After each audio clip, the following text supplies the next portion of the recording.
يا عبادي الذين أسرفوا على أنفسهم لا تقنطوا من رحمة الله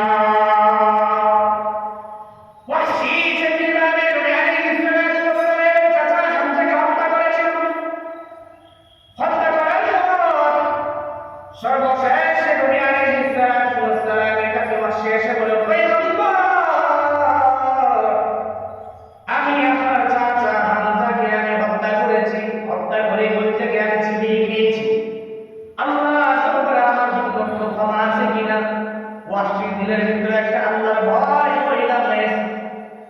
নবী আলাইহিস সালাতু ওয়াস সালাম বলেন, না না না না, তোমার জন্য আল্লাহর দরবারে ক্ষমার কোনো রাস্তা খোলা নাই।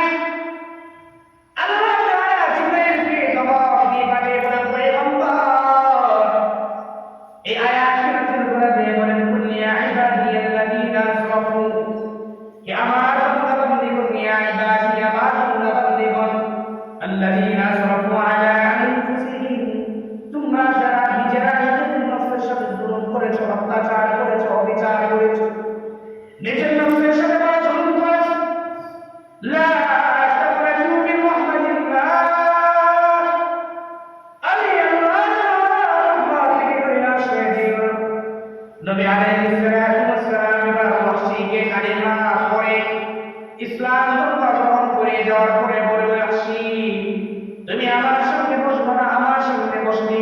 তোমাকে যখন আমি দেখি আমার চাচা হামজার কথা বড় স্মরণ পড়ে যায়, আমার চাচার কথা বড় মনে পড়ে যায়।